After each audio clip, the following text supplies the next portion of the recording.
Hello, students. This is Bakir. Welcome to the third lecture of Forest Society and Colonialism. इस lecture में हमारा topic होगा the rise of commercial forestry का second part.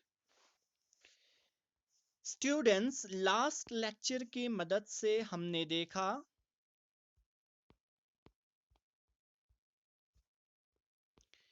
कि आखिर forest rules ने लोगों के लाइफ के ऊपर किस तरह से इफेक्ट किया। हमने देखा कि जो लीव्स है वो यूटेंसिल्स की जगह यूज किया जाता था। वुड को एग्रीकल्चर इक्विपमेंट्स और कुकिंग के लिए यूज किया जाता था। गर्ट यानी लौकी को वाटर बॉटल्स के लिए इस्तेमाल किया जाता था।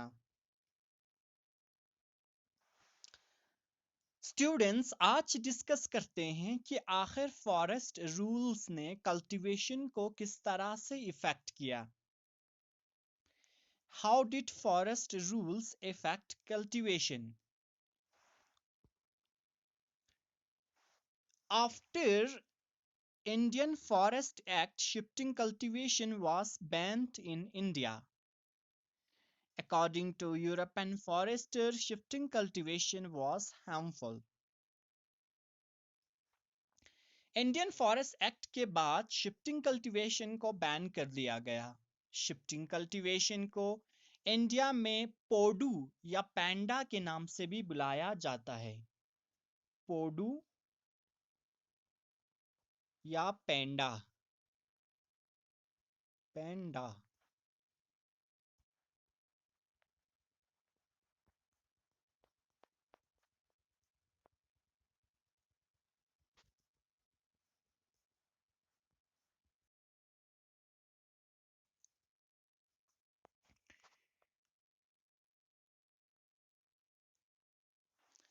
स्टूडेंट्स, सबसे पहले जानते हैं कि आखिर शिफ्टिंग कल्टीवेशन का मतलब क्या है। स्टूडेंट्स, शिफ्टिंग कल्टीवेशन में फॉरेस्ट के कुछ हिस्सों को काटकर उन्हें जलाया जाता है। फिर फर्स्ट मॉनसून रेन के बाद एशिस में सीड को बोया जाता है और फाइनली अक्टूबर नवंबर में क्रॉप्स हार्वेस्ट हो जाता है। ऐसी लैंड को कुछ सालों तक कल्टीवेशन के लिए यूज किया जाता है और फिर 12 टू 18 इयर्स 12 टू 18 इयर्स और फिर 12 टू 18 इयर्स तक ऐसी लैंड को खाली छोड़ दिया जाता है ताकि वहां पर फिर से फॉरेस्ट ग्रो हो जाए। यूरोपियन फॉरेस्टर शिफ्टिंग कल्टीवेशन को बहुत ही हार्मफुल मानते थे। इसके मेनली 3 रीजंस थे। Number first, land use for shifting cultivation could not grow timber tree.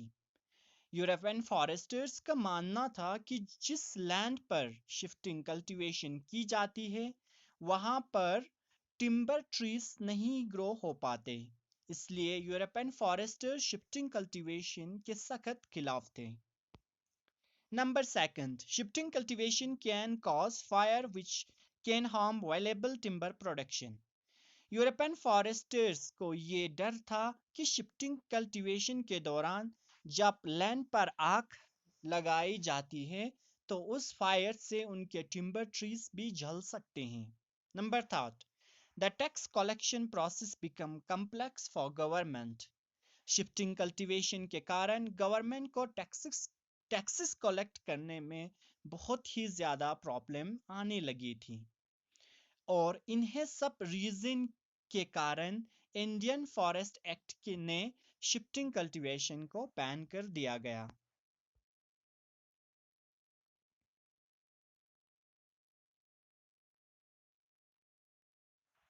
Forest rules completely band the hunting process. जानते हैं स्टूडेंट्स, फॉरेस्ट रूल्स से पहले हंटिंग एक बहुत ही कॉमन प्रैक्टिस थी।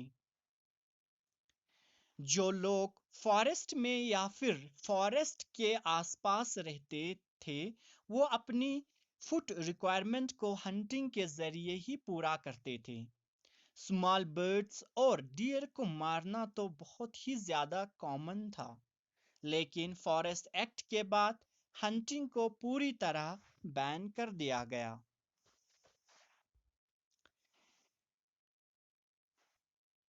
एक तरफ तो फॉरेस्ट रूल्स ने हंटिंग को बैन कर दिया था, लेकिन दूसरी तरफ इंडिया में एनिमल्स का शिकार करना इंडियन कल्चर का हिस्सा था। इनफैक्ट टाइगर्स और लेपर्ड्स जैसे जानवरों का शिकार करना तो ब्रेवरी का सिंबल था।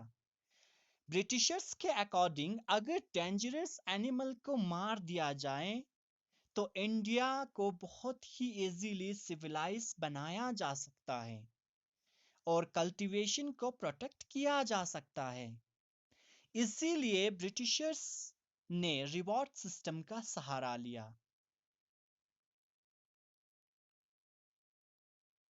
उन सभी लोगों को रिवॉर्ड दिया गया जो लोग डेंजरस एनिमल को मार देते थे, और इसीलिए स्टूडेंट्स कॉलोनियल रूल के अंदर बहुत सारे एनिमल्स को मार दिया गया।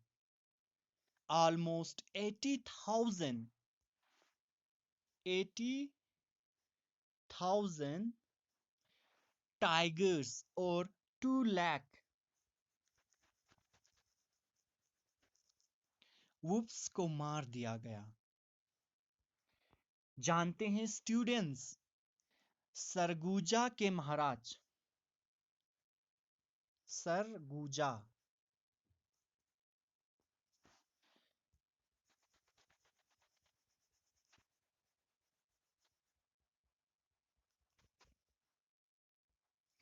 सरगुजा के महाराज ने अकेले ही अराउंड 1200 टाइगर्स और 2000 लेपर्ड्स को मारा। इन सिचुएशन को देखते हुए इन्वायरमेंटलिस्ट और कंजर्वेटर ने आर्ग्यू किया कि एनिमल्स को मारना नहीं बल्कि प्रोटेक्ट करना चाहिए, और इसीलिए फॉरेस्ट रूल्स के बाद हंटिंग को पूरी तरह से बैन कर दिया गया। स्टूडेंट्स, हंटिंग के बारे में जानने के बाद अब हम लोग डिस्कस करते हैं जब फॉरेस्ट डिपार्टमेंट ने फॉरेस्ट को कंट्रोल करना शुरू कर दिया तब लोगों के ऑक्यूपेशंस में कौन-कौन से बदलाव आए। New rules, employment and services. Colonial control over forest had positive impact. Some opportunities open up in trade. Many communities left their traditional occupation and started trading in forest products. These opportunities was enjoyed across the world. For example, people who live in Brazilian Amazon forest, growing demand for rubber, people shifted from one cultivation of manioc to the cultivation of latex from wild rubber. In India, trade in forest product was not new. From medieval period, Adivasis used to trade. British came to India, regulation over trade. Trading rights were given to European trading companies. Grazing and hunting by local people were restricted. They were called as criminal tribes, forced to work instead in factories, mines, and plantations under government. Work didn't always mean improved well being for the people. Their wages were low and conditions for work were very bad. They could not return back to their home easily. For example, people from Assam, Santals, and Aurans from Jharkhand, Gonds from Chhattisgarh were recruited to work on tea plantation. Students, बहुत सारे communities को अपना traditional occupation छोड़ना पड़ा, लेकिन काफी communities को new work opportunities भी मिली। जैसे मिड 19th सेंचुरी में रबर की डिमांड इंक्रीज होने से ब्राजीलियन अमेज़न फॉरेस्ट में रहने वाले लोगों ने रबर में ट्रीट करना शुरू कर दिया था।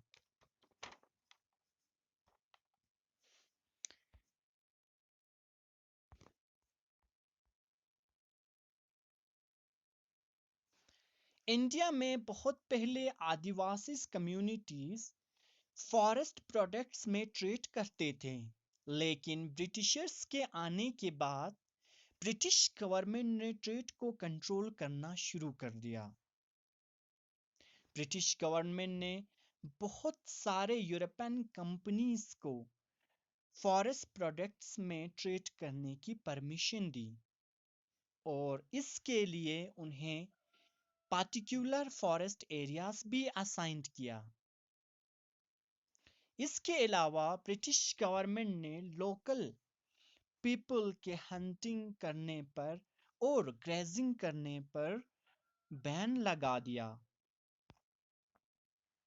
काफी कम्युनिटीज को तो क्रिमिनल ट्राइब्स के नाम से भी बुलाया गया। स्टूडेंट्स, न्यू वर्क अपॉर्चुनिटीज सभी के लिए अच्छी साबित नहीं हुई।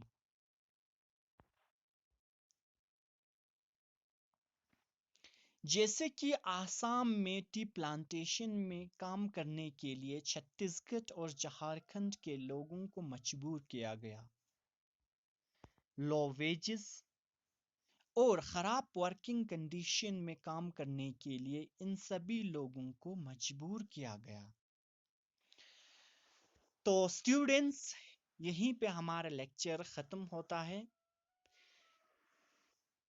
अब हम सब the rise of commercial forestry के बारे में बहुत ही अच्छे से जानते हैं।